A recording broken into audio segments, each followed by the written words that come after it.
que nosotros somos linaje escogido, dice la Biblia. Y eso se lo dice, porque yo ahí estuve viendo un comentario de una persona que por Facebook que decía que no era tan directo, pero al parecer estaba diciendo que el linaje escogido se refería a los hombres. Todos esos títulos a los hombres de la iglesia. Y obviamente que no, ¿cierto? El linaje escogido es el cuerpo de Cristo, es la iglesia, es el pueblo de Dios. Que son hombres, mujeres, niños, jóvenes, de todo, una diversidad de personas. Entonces, nosotros somos linaje escogido, real sacerdocio, dice la Biblia, y el sacerdocio tiene la función de dar testimonio al mundo. El pueblo de Israel, la función del pueblo de Israel era dar a conocer a Dios a las naciones. Por eso era una nación de sacerdotes y gente santa, dice Éxodo. Entonces, todos nosotros somos, de alguna u otra manera, de distintas maneras que nos puede usar para dar a conocer su amor, su salvación. Todos nosotros somos sacerdocio santo, ¿cierto? Y la semana pasada también vimos otro pasaje, 1 de Pedro capítulo 3, versículo 14 al 17, dice la palabra de Dios: ¿y quién es aquel que os podrá hacer daño si vosotros seguís el bien? Mas también, si alguna cosa padecéis por causa de la justicia, bienaventurados sois. Por tanto, no os amedrentéis por temor de ellos, ni os conturbéis, sino santificad a Dios el Señor en vuestros corazones, y estad siempre preparados para presentar defensa con mansedumbre y reverencia ante todo aquel que os demande razón de la esperanza que hay en vosotros, teniendo buena conciencia, para que en lo que murmuran de vosotros como de malhechores sean avergonzados los que calumnian vuestra buena conducta en Cristo. Porque mejor es que padezcáis haciendo el bien, si la voluntad de Dios así lo quiere, que haciendo el mal. Entonces, acá nosotros vemos, ¿cierto?, lo que Pedro le dice a una iglesia que estaba siendo perseguida, una iglesia que estaba siendo hostigada, que estaba siendo perseguida, que estaba siendo excluida de la vida social del pueblo, de esa ciudad, o de esas ciudades, ¿ya? Entonces, nosotros estamos en una lucha espiritual. Todos nosotros los cristianos estamos en una lucha espiritual, y una lucha que también se da en el terreno de la mente, lo que decían los hermanos, ¿cierto? Hay gente intelectual, ¿cierto? Nosotros estamos también en una lucha, ¿cierto?, con argumentos que son intelectuales, que son racionales, lógicos. Y hay un autor que se llama John Stott, que es un teólogo muy conocido, y él dice que creer también es pensar, ¿cierto? Creer también es pensar, porque creer en Dios no significa renunciar a la razón, ¿cierto? No significa renunciar a la lógica, a la razón, a lo razonable. Muchas veces se plantea eso, se plantea que creer en Dios, la fe y la razón están en contradicción. Pero la verdad es que la razón es iluminada por la fe. ¿Y quién es aquel que os podrá hacer daño si vosotros seguís el bien? Entonces ahí está hablando de seguir, Pedro, seguir el bien. Y eso significa una justicia práctica. Una justicia práctica, ¿cierto? Una justicia que se da en nuestra vida diaria, en nuestra conducta. No es algo teórico, ¿cierto?, sino que es real. Y eso implica seguir a Jesús, ¿cierto? Y dice más, también si alguna cosa padecéis, porque existe el potencial, dice Pedro. No es algo inevitable, pero existe la posibilidad de que nosotros podamos sufrir por causa de la justicia, ¿cierto? Y esto es un eco de lo que dice Jesús en el Sermón del Monte. Bienaventurados los que padecen persecución por causa de la justicia, dice Jesús. Bienaventurados cuando por mi causa os vituperen y os persigan y digan toda clase de males contra vosotros mintiendo. Gozaos y alegraos, porque vuestro galardón es grande en los cielos.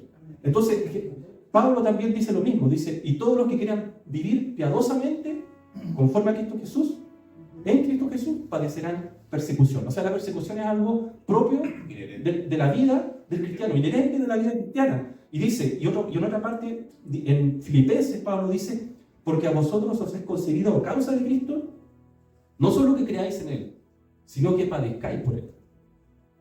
O sea, nosotros somos compañeros con Cristo en los sufrimientos, en el padecimiento por causa de la justicia.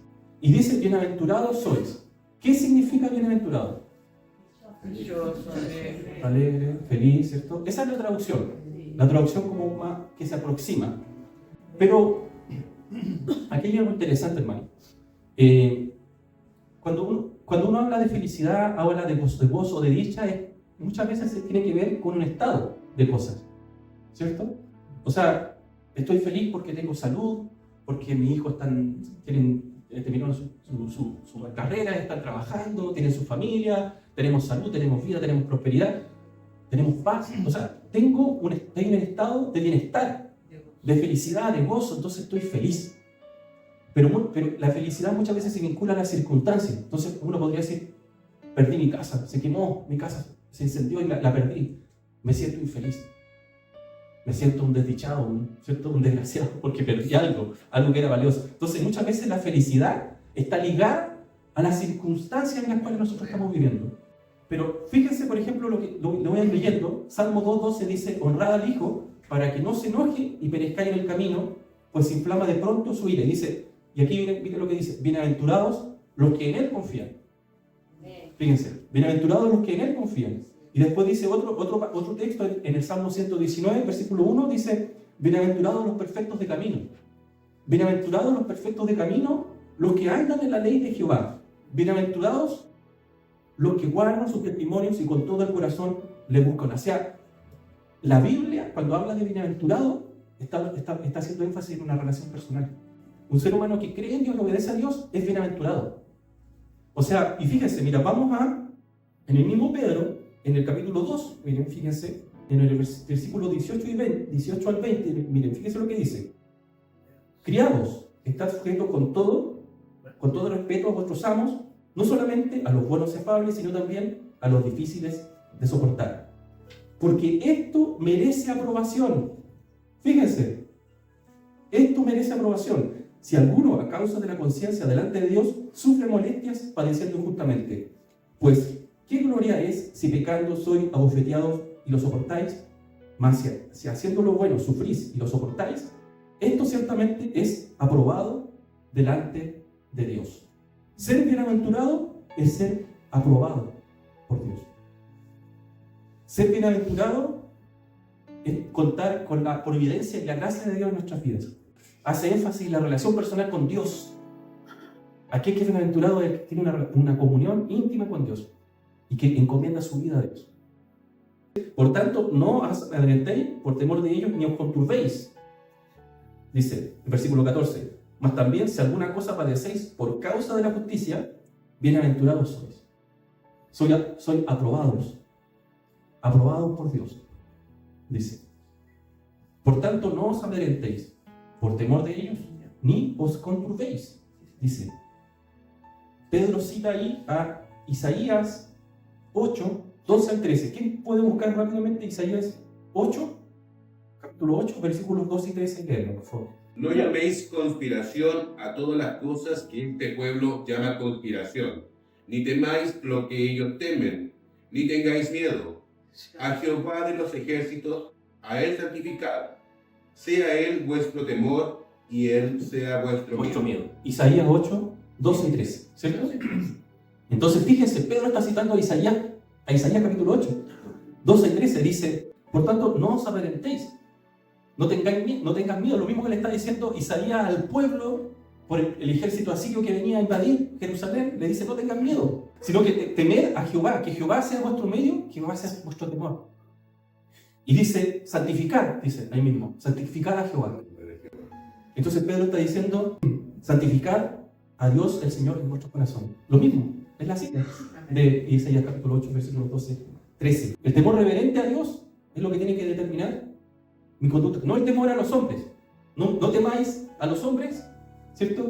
A los que pueden matar el cuerpo, pero la alma no pueden matar. Temed más bien aquel que puede destruir el alma y el cuerpo en el infierno, dice Jesús. Entonces nuestro temor, nuestro miedo, por decirlo de alguna manera, no tiene que ser el hombre, lo que pueda hacer el hombre, sino nuestro temor reverente tiene que ser hacia Dios. Y actuar en función de eso. Entonces dice, sino santificad. En los manuscritos más antiguos, griegos, en vez de decir Dios, dicen Cristo. Santificar a Cristo en vuestros corazones. O otra traducción podría ser santificar en vuestros corazones a Cristo como el Señor. Santificar en vuestros corazones a Cristo como el Señor. Fíjense, entonces Pedro está reconociendo la divinidad de Cristo, porque está aplicando el pasaje de Isaías capítulo 8, versículos 2 al 13, a Jesús. Jesús es el Señor. Santificad al Señor en vuestros corazones. Entonces él dice, santificad en vuestros corazones a Cristo como el Señor. ¿Cierto? Reverenciar a Cristo como el Señor. Reverenciarlo. Reverenciar a Cristo como el Señor. Y en esa reverencia, obedecerlo. Y obedecerle no de una manera externa como los fariseos que obedecían la ley de una manera externamente la ley. ¿Cierto? Era una observancia externa, sino en lo profundo, desde lo más profundo del corazón. En vuestros corazones. Pedro les dice, santificad a Dios, el Señor, en vuestros corazones y estad siempre preparados para presentar apología, la palabra griega, apología, defensa, con humildad, con amabilidad, con dominio propio y reverencia, temor de Dios, ante todo aquel que os demande razón, logos de la esperanza que hay en vosotros. Entonces nosotros vivimos en una época muy parecida al siglo I, una época donde hay relativismo, pluralismo, se valora la tolerancia, ¿cierto? Y se critica el cristianismo. Entonces vivimos en una era, por ejemplo, de pragmatismo. Pragmatismo. ¿Qué significa eso? El pragmatismo es considerar que aquello que es valioso es aquello que funciona. Lo que funciona. Entonces, y muchas personas están interesadas en eso, están interesadas en que algo funcione más que sea verdad. O sea, de hecho, la verdad no es tan valorada hoy. La verdad es relativa. La verdad no es absoluta. Hoy en día, en la posmodernidad, nosotros vivimos en una sociedad que es relativa. Tiene una moral relativa. La verdad es relativa. Depende de dónde estoy y depende de quién lo diga. No es objetivo, no es un absoluto. Entonces, la gente no está interesada en la verdad, está interesada en que las cosas funcionen. Que realmente funcionen. Entonces, ¿congregarse en una iglesia cristiana funciona? Es una pregunta. ¿Congregarse en una iglesia cristiana realmente cambia a las personas? ¿Qué es lo que decimos que hace? ¿Cambia a las personas realmente? Hay un dicho que dice, los hechos hablan más fuerte que las palabras, ¿cierto? Los hechos hablan más fuerte que las palabras. Tus hechos no me dejan escuchar tus palabras, dicen nosotros. Entonces es muy importante esa mirada, la mirada pragmática, ¿cierto? Un evangelio práctico, presentar un evangelio práctico. Me acuerdo de una vez de un pastor que estaba predicando y estaba hablando en un momento de su relación que él tenía con su mujer. Y él decía que él era complicado, y que su mujer sabía cómo era él bien. Así que llevaba como 20 años de casado. Y él decía, ella sabía cuando se estaba metiendo. Sabía que era así, que era mañoso, que era porfiado, que era pesado, todo, sabía. Entonces uno se puede, bueno, a lo mejor no sé si estaba siendo tan literal el pastor, pero uno podría, si fuese verdad eso, así realmente como lo estaba diciendo, uno podría decir, bueno, pero en 20 años, en 30 años de cristiano no has cambiado nada. O sea, no ha habido ningún cambio en ti. Sigues siendo el mismo viejo mañoso, porfiado, pesado, rudo. Sigue siendo el mismo viejo cascarrabias de hace 20 años atrás. O sea, Dios no te ha cambiado. Entonces uno podría decir, ¿de qué sirve ir a la iglesia? ¿De qué sirve hacer lo que estamos haciendo, congregarnos y hacer tantas cosas, afanarnos en los temas religiosos, si finalmente seguimos viviendo igual que hace 30 años que nos venimos congregando en la iglesia? 30 años, 20 años, 10 años, lo que sea. Seguimos siendo los mismos. Entonces la gente nos mira y dice, ¿y de qué sirve? Los pragmáticos nos dicen, ¿de qué sirve? ¿De qué sirve la iglesia si sigue siendo el mismo? Entonces, nuestra vida tiene que ser nuestro evangelio tiene que ser práctico. No tiene que ser un evangelio de las emociones o de las ideas, sino que ser un evangelio que se traduce en la vida, en un vivir transformado. Entonces, uno podría decir, si su religión no lo ha cambiado usted, a lo mejor es hora de cambiar su religión, que usted cambie su religión. Que cambiemos nuestra religión, nuestra forma de vivir el cristianismo, nuestra fe, analizarnos. Y mucha gente, con razón, nos llama hipócritas, a nosotros nos llama hipócritas porque efectivamente, ¿cierto? Muchas veces hay una contradicción entre lo que hacemos y lo decimos, ¿cierto? Y por ejemplo, bueno, algunos podrían decir, bueno, mejor me quedo en mi casa. Y yo mismo lo he pensado. Lo tengo que confesar, bueno, vamos a la iglesia para estarnos peleando, para estar en problemas, para eso mejor me quedo en mi casa, tranquilo ahí con mi familia. Pero el Evangelio sí transforma a las personas. Sí las transforma, es real. Es la verdad. Y es real, nos transforma realmente. La justificación, algunas personas ven la justificación como un nuevo estado judicial delante de Dios. Pero la justificación es enderezamiento. Somos enderezados, somos corregidos. Dios nos va trabajando en nuestras vidas.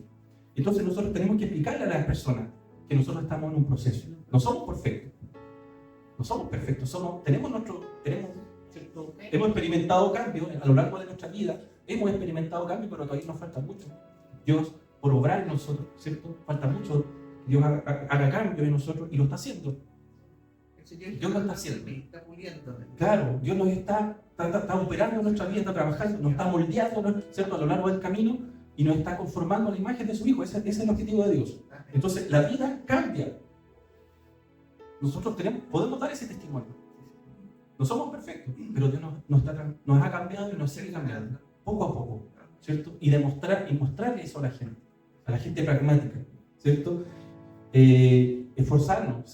Dice la Biblia dice en otra parte, ocupados en vuestra salvación, con temor y temblor, ocupados. No dice, cuiden de no perder su salvación. No dice eso, dice, ocupados.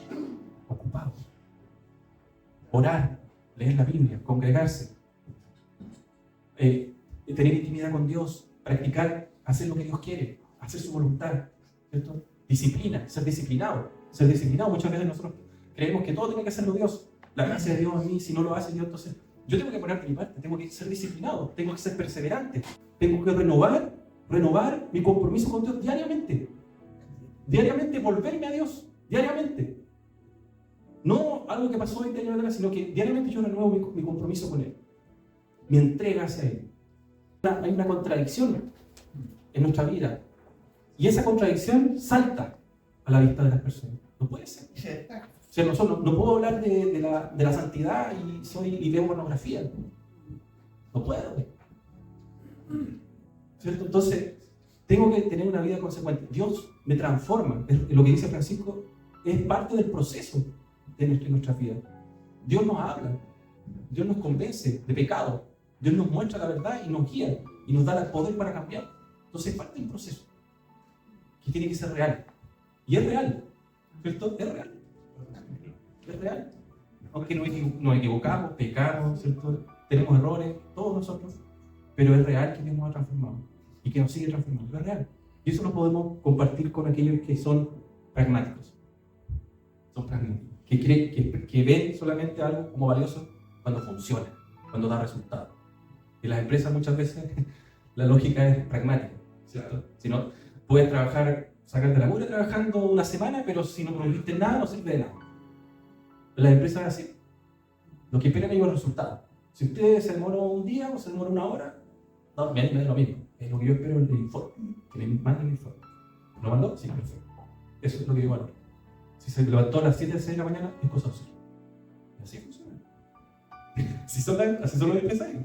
Nosotros muchas veces, no, que tengo que trabajar, trabajé todo, no me paré. Y resulta que no lograste lo que tenías que lograr. Hiciste mal la regla. ¿No? Entonces ahí hay gente que piensa así.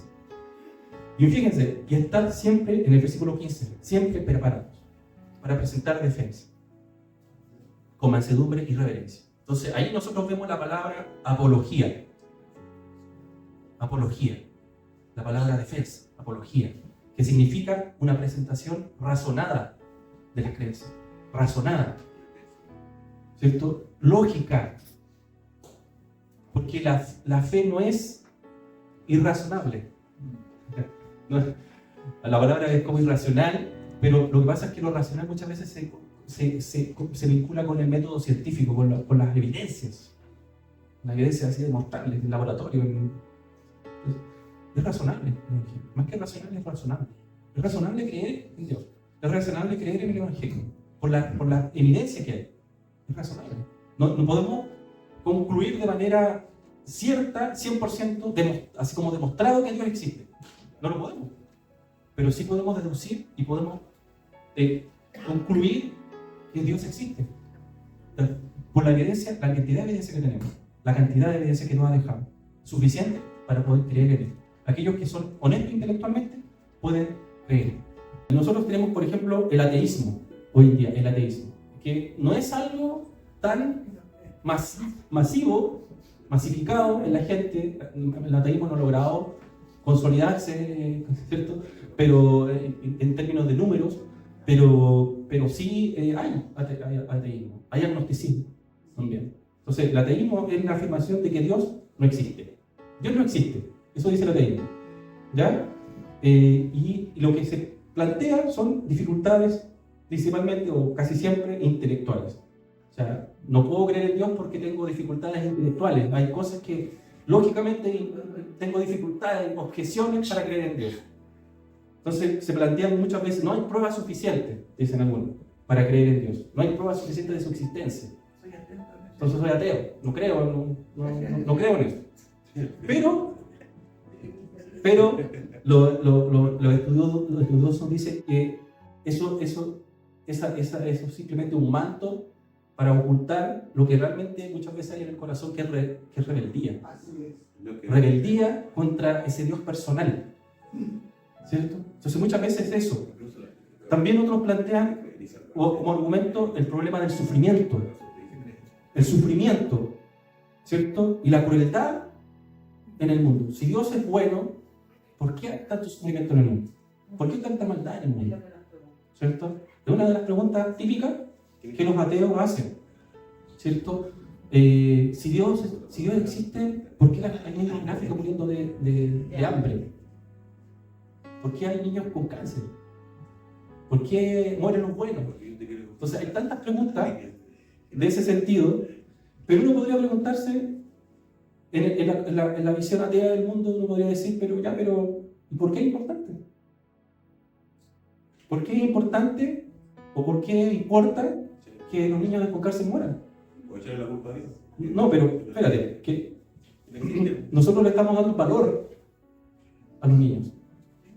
Estamos dando un valor. Estamos diciendo que eso le estamos dando un valor moral a algo que está ocurriendo. Estamos diciendo que si existe un Dios bueno, ¿por qué? Entonces, implícitamente, también está un valor moral a Dios. Implícitamente, lo que está presuponiendo la pregunta o el argumento es que Dios existe. Claro. Sí. Porque si Dios no existe, no existe tal cosa como el bien o el mal. No existe el valor del hombre. El hombre no tiene valor, el hombre es un producto de la evolución, nada más. Pero si Dios existe, entonces el hombre sí tiene valor. Entonces sí tiene sentido que te duela, que haya un dolor, un daño moral, el hecho de que un niño con cáncer, hayan niños con cáncer y mueran. Porque tiene un valor incalculable, infinito. Pero solamente si Dios existe. Si Dios no existe, da lo mismo. Si no existe, el ser humano no tiene más valor que una bacteria. Y por lo tanto, ¿qué importa? En la cosmovisión atea ellos deberían llegar a esa conclusión. Pero sin embargo, ellos tienen, de su corazón brota ese argumento. Porque hay dentro de ellos, sin darse cuenta quizás, esa concepción de que hay algo bueno, hay algo que tiene valor, hay algo malo, algo moral ahí. Entonces no se dan cuenta de que al levantar esa crítica están asumiendo que tiene que haber Dios. ¿Sí no se cuenta? Eso es creación de Dios. Entonces, la respuesta no va por ese lado, no va porque Dios no exista. O porque Dios, o otros dicen, es que si Dios existe, no es bueno. O si Dios es malo. O si Dios existe y habiendo sufrimiento, entonces Dios no tiene todo el poder para resolver los problemas. Entonces, ¿tenemos un Dios malo o un Dios impotente? Una de dos. Entonces, hay distintos argumentos ahí que se dan, ¿cierto? Pero todo tiene una explicación. Que las personas que realmente son ateos, honestamente, son honestos y están abiertos, los pueden recibir esos argumentos. Pero hay otros que se esconden detrás de ese manto intelectual. No, que yo tengo objeciones intelectuales, cuando en realidad es otra cosa. Es rebeldía en el corazón. Entonces hay que conocer a la persona. Hay que entender por qué es ateo. ¿Por qué dice ser ateo? Y ahí uno empezar a compartir en función de eso. Estando siempre preparado. Hay que prepararse. Porque si yo voy a un ateo y no tengo preparación, me van a hacer caso. van a destrozar. Entonces, eso no le estamos haciendo un buen servicio al Señor. Si vamos a alguien y con argumentos porque no estamos preparados, nos destroza, no estamos haciendo un buen servicio al Señor. Estamos haciendo malos siervos. ¿Se dan cuenta? Ahora Dios no nos va a poner en un lugar o en una situación tampoco que no podamos enfrentarla con la ayuda del Señor. No lo va a hacer. Pero si usted está en eso, es porque sí puede. Y Dios lo está llamando a que se prepare. ¿Amén? Entonces, y otra cosa interesante del ateísmo es el materialismo, la comodidad material. Muchas veces la comodidad material, el bienestar material, nos lleva al ateísmo. La conformidad, estar cómodo. No tener la urgencia en nuestro corazón por las cosas fundamentales de la vida. El significado de la vida. ¿Cuál es nuestro propósito? ¿Para dónde vamos? Entonces muchas veces, y ahí hay dentro de las cartas del diablo a su sobrino, Escrutopo le dice a Uruguayo, el Escrutopo era el demonio mayor, experimentado, le dice a su sobrino, carta del diablo a su sobrino el demonio, el otro demonio más chico, que efectivamente una vez él tenía un paciente que empezó a preguntarse por las cosas importantes de la vida. ¿Por qué estoy acá? ¿Cuál es el sentido? ¿Cuál es el sentido de la vida, de la muerte? Todo eso empezó a preguntarse. Pero dice que en vez de discutir con él, dice, le recordé que tenía hambre. Y salió, fue a comprarse un sándwich, después tomó el metro, llegó a otro lado y se lo olvidó. Y después empezó a pensar, en realidad, esas cosas que estaba pensando no existen. Y con eso, viejo, lo logré mantener ahí en mí. Y ahora está seguro en la casa de mi padre, dice. Entonces, ¿qué pasa cuando Dios no existe? ¿Pero lo creyó cristiano o no cristiano? Cualquier Dios. Dios no existe. No existe la divinidad. No existe lo trascendental, lo metafísico. No existe solamente la naturaleza. ¿Qué pasa? Que ocurre lo erudito el nihilismo, que es la pérdida o el vaciamiento de sentido y de propósito en el mundo. Entonces, Nietzsche hablaba de eso. Nietzsche hablaba de la muerte de Dios, ¿cierto? Entonces Dios murió. ¿Y qué implicancias tiene ese hecho? Que los hombres hayan matado a Dios. Que obviamente se está refiriendo a la religión. La religión ha muerto, la religión ya no tiene ninguna relevancia. Pero él hablaba de las implicancias. Él decía que si no existe Dios, entonces no existe el bien y el mal. No existe propósito. El mundo no tiene propósito, no tiene sentido. Es desprovisto, es despojado de su sentido, de su valor sagrado. Porque en las culturas, muchas culturas que creen en Dios, ven, por ejemplo, la naturaleza como algo sagrado. Por ejemplo, los mapuches tienen esa concepción de la naturaleza como algo sagrado. Pero si nosotros decimos que Dios no existe, descartamos la idea de Dios, entonces todo el mundo pierde sentido, pierde propósito. Entonces ocurre ese vaciamiento de sentido, ¿cierto? Y cada cual puede vivir de acuerdo a sus propias reglas. Cada cual vive de acuerdo, se rige por sus propias normas. Y eso es lo que pasa con el ateísmo. O sea, muchas veces la gente quiere ser ateo, quiere esa idea de que Dios no existe para poder vivir como quieren. Es como una forma de liberación sexual y política. Otro tipo de movimiento es el agnosticismo, que es distinto al ateísmo, porque el ateísmo dice Dios no existe, lo afirma, pero el agnosticismo no lo afirma, sino que dice si Dios existe, no lo podemos saber, ni conocer. O sea, si Dios existe, no lo podemos saber, realmente no tenemos forma de saberlo. El ser humano no lo puede saber, ni tampoco lo puede conocer.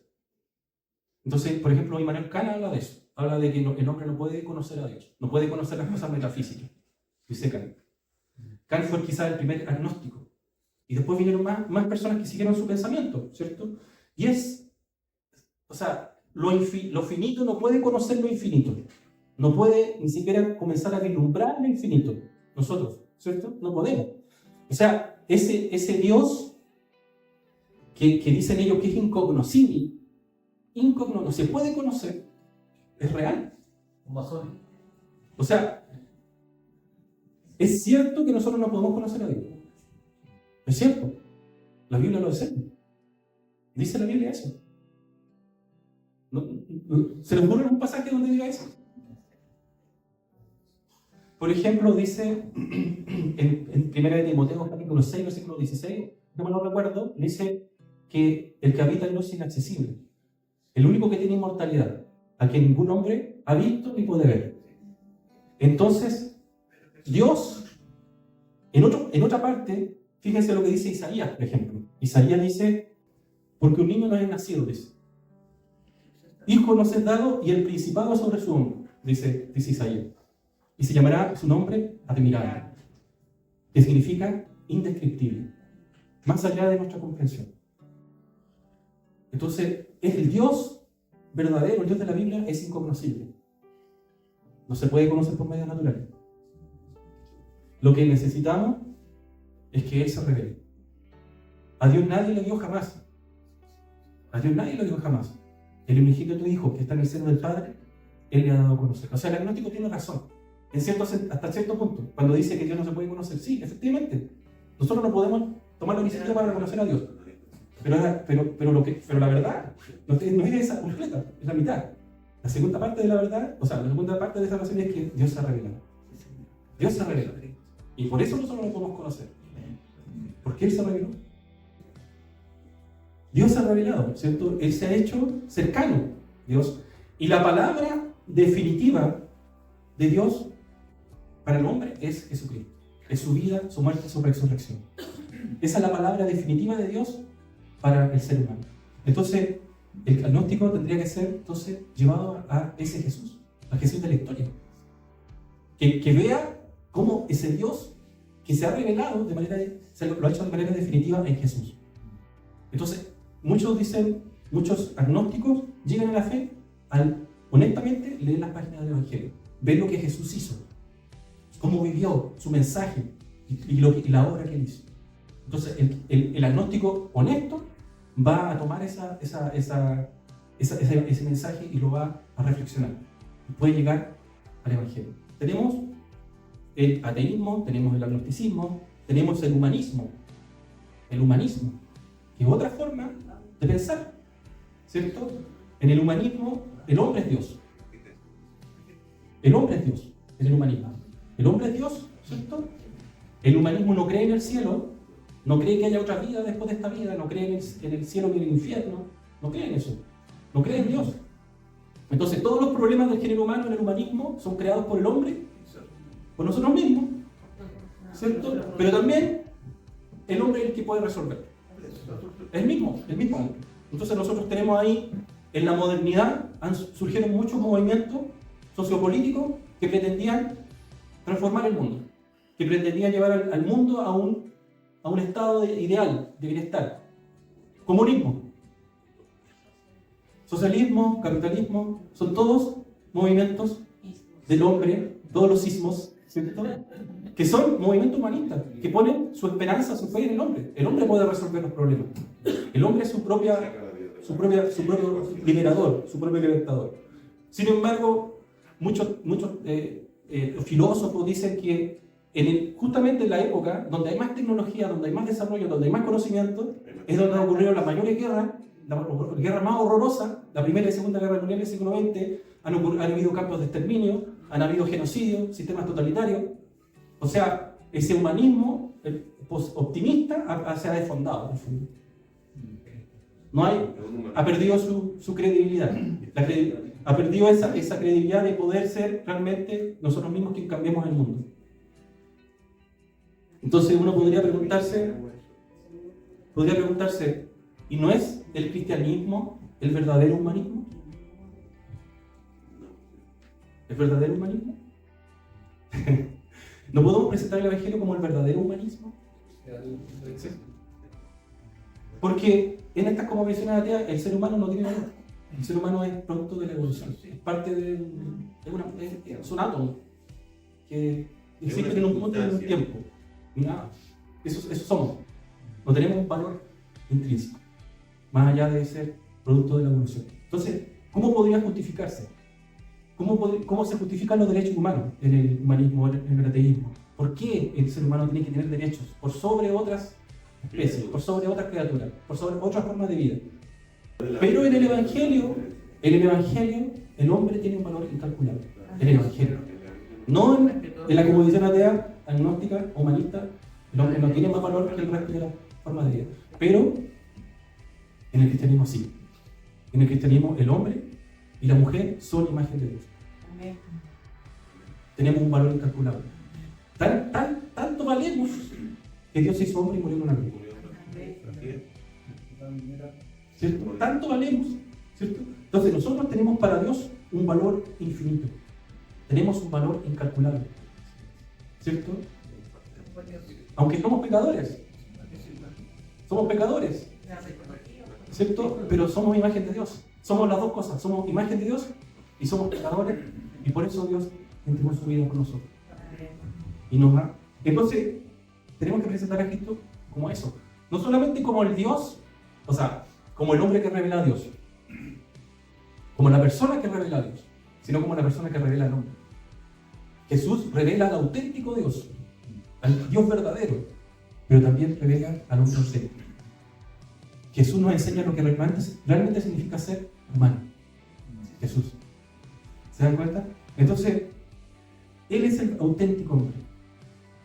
Y en Jesús Dios está restaurando la humanidad. Está restaurando la humanidad que se perdió en la caída, que se destrozó en la caída. ¿Cierto? Dios la está restaurando en su Hijo, en aquellos que creen. Entonces, en Jesús nosotros estamos recuperando la humanidad. Él es el auténtico hombre, Jesús.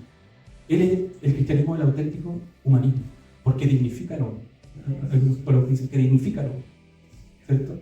Lo lleva nuevamente a lo que realmente es la imagen de Dios, reflejo de Dios. Entonces nosotros podemos presentar ante un humanista, podemos presentar esa defensa.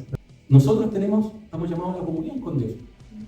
Eso es lo que nos fuimos creados para la comunión. Nosotros todos fuimos creados para la comunión con Dios y la comunión entre nosotros. Ahí es donde nosotros encontramos la plenitud. Y eso también responde a otra forma de pensar, que es el narcisismo. Enamorado de sí mismo. Narciso era un mito, ¿no? Narciso era un joven muy bello, que todas las mujeres y los hombres se enamoraban de él. Esa es la historia. Y dice que se enamoró de una ninfa que se llamaba Eco, una ninfa. Se enamoró de Narciso. Pero la ninfa tenía una maldición. No podía hablar, solo podía repetir lo que escuchaba, lo que le hablaba. Entonces, por ejemplo, uno decía, hola, ¿cómo estás? Estás, ninfa. Entonces, ninfa se escondió, dice que ninfa se escondió porque Narciso andaba ahí en el bosque y escuchó un ruido. Narciso dijo, ¿quién está ahí? Ahí. Spell. Y sale la ninfa Eco y Narciso se burla de ella, se ríe de ella, porque ella lo abrazó, que quería amar, era su amor, y lo rechazó, y ninfa se va a una cueva y muere ahí. Muere en la cueva. Pero lo único que quedó fue su voz, el eco.